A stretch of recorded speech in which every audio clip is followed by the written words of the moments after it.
Assalamualaikum warahmatullahi wabarakatuh. Hadirin yang budiman, sahabat channel Bapak Milenial. Kita masuk ke hari ke berapa ini ya? Ke 10 ya, 10 ya. Kita akan ungkap satu kisah sahabat yang di sini letak perjuangan seorang ibu ini ya. Kita akan ungkap nih. Selama ini kan berbicara tentang pemuda, tentang bapak-bapak. Hari ini kita akan ungkap sosok sahabat hasil dari perjuangan seorang ibu. Dia adalah Anas bin Malik, sang cendekia muda yang banyak karya.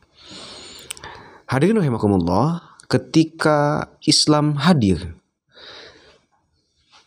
Rasulullah SAW diangkat menjadi nabi dan rasul di umur 40 tahun. Kala itu Anas belum lahir.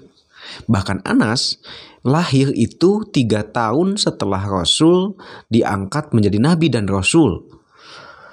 Nah, begitu belianya beliau, bahkan beliau itu tinggalnya bukan di Mekah. Beliau itu kaum asli Madinah atau kaum Ansor. Anas bin Malik ini merupakan kaum muhajirin, kaum orang yang ada di Madinah, bukan penduduk asli Mekah. Artinya bahwa selama Rasulullah SAW hidup di Mekah, hidup bersama para sahabat, Islam itu datang, Anas masih belia, mohon maaf. Hadirin rahimakumullah, apa yang dilakukan oleh sosok ibundanya sehingga kemudian muncul sosok seperti Anas bin Malik. Nah, saya ingin ungkap dulu dari sisi sosok ibunya dulu nih, supaya ada pelajaran bagi seorang ibu bagaimana mendidik seorang anak yang cendekia. Sejak Islam sampai ke Madinah kala itu, sekalipun Rasulullah SAW belum hijrah, ibunya Anas namanya Ummu Sulaim, beliau itu menyatakan diri masuk Islam sebelum bertemu dengan Rasulullah SAW, sebelum asli bertemu dengan sosok Nabi yang terakhir.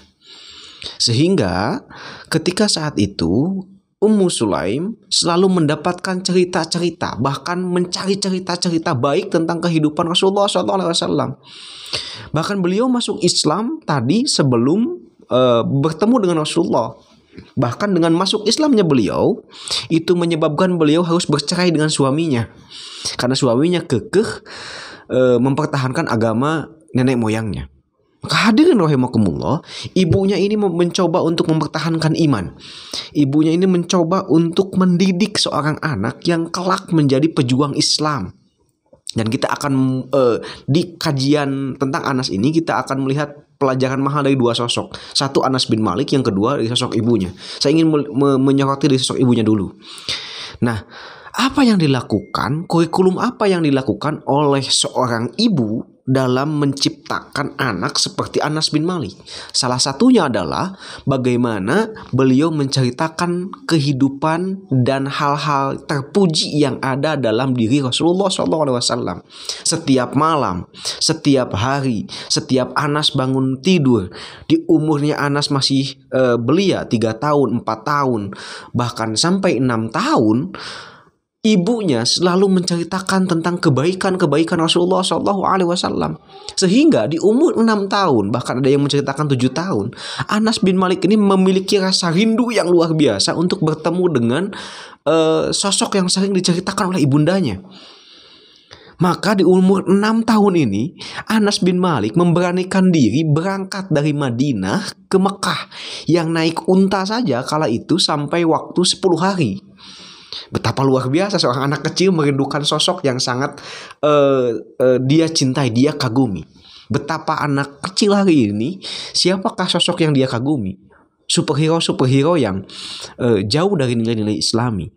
Anas bin Malik sejak umur 8 tahun dia mengidolakan Rasulullah SAW. Akibat dari apa? Sederhana, cerita-cerita baik oleh ibunya tentang Rasulullah SAW.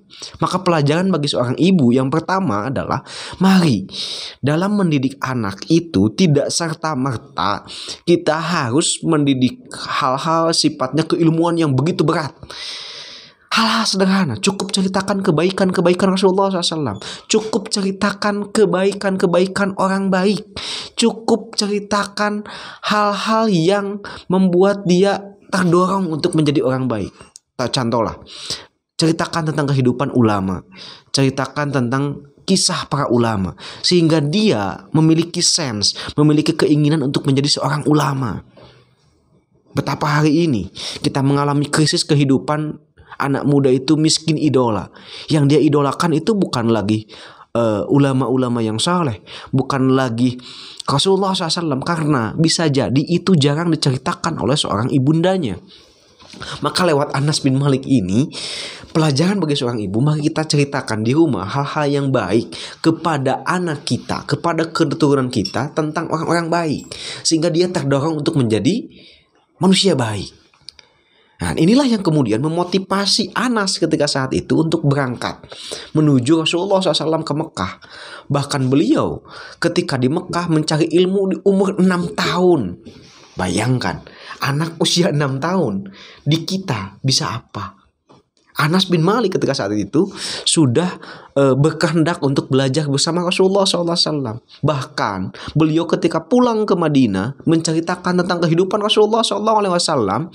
Beliau di Madinah begitu antusias menyampaikan kehidupan Rasulullah SAW. Sehingga tidak aneh kalau Anas bin Malik ini menjadi salah satu perawi terbanyak hadis dari Rasulullah SAW. Karena di umur 6 tahun dia sudah belajar dengan Rasulullah SAW. Orang terpopuler nomor 3 selain dari Abu Hurairah dan Abdullah bin Umar adalah yang ketiga adalah Anas bin Malik. Dua orang ini, Abu Hurairah dan Abdullah bin Umar, memang asli orang Mekah ketika saat itu. Dia belajar dengan Rasulullah SAW ketika sudah dewasa. Sedangkan Anas bin Malik di umur 6 tahun. Belajar ke Mekah, pulang ke Madinah, menyampaikan kehidupan tentang Rasulullah SAW. Sehingga ketika saat itu Anas menjadi perawi terbanyak hadis dan kemudian didoakan oleh Rasulullah SAW, semoga engkau panjang ingatan dan panjang umur serta banyak rezeki dan banyak keturunan. Tak ayal, umur Anas bin Malik itu lebih dari 100 tahun. Dan yang menyolatkan Anas bin Malik itu sekitar 250 orang itu keturunan aslinya. Anak cicitnya, anak cucu dan cicitnya itu 250 orang yang menyolatkan beliau. Selain dari umurnya panjang, keturunannya banyak, bahkan hartanya pun banyak. Karena tadi didoakan oleh Rasulullah SAW, saking kuatnya ingatan dari Anas bin Malik ini. Hadirin rahimakumullah, pelajaran yang dapat kita ambil pada kesempatan kali ini, pertama dari ibundanya, menceritakan tentang kehidupan seorang Rasulullah SAW, menceritakan tentang orang-orang terbaik di lingkungannya. Yang kedua, bagaimana ibundanya inilah yang kemudian nanti ketika Rasulullah SAW sampai di Madinah, beliaulah yang menghadiahkan anaknya Anas bin Malik untuk menjadi khadim, untuk menjadi pembantu Rasulullah SAW. Hadirin rahimakumullah, ketika Rasul hijrah dari Mekah ke Madinah, ketika saat itu banyak orang yang menawari harta, tenaga, waktu. Sehingga Ummu Sulaim ini berpikir, saya harta gak punya, waktu pun terbatas karena saya seorang perempuan. Maka ketika saat itu, ya Rasulullah, karena saya tidak punya materi, karena saya tidak punya ingatan, maka saya hadiahkan kehadiran engkau di Madinah ini adalah seorang putra yang selama ini saya sangat sayangi. Siapa dia? Anas bin Malik, untuk menjadi khadim, untuk menjadi pelayan, untuk menjadi pembantumu. Maka silahkan pergunakan anak saya. Betapa luar biasa seorang ibu menitipkan anaknya langsung kepada Rasulullah SAW, bahkan menghadiahkan anaknya. Kalau bahasa Sunda, kumadinya dek kumaha oge gitulah. Kan jarang dek di ruqyah kumadinya ya Rasulullah, jarang. Rata-rata saking nyaah dulang orang Sunda itu, rata-rata menitipkan anak itu setengah-setengah.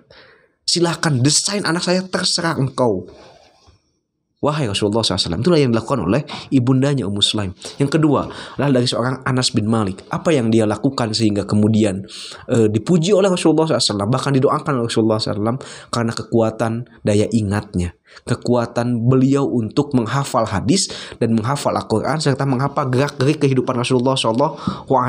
Berawal dari mana itu? Berawal dari kecintaan beliau kepada Rasulullah SAW.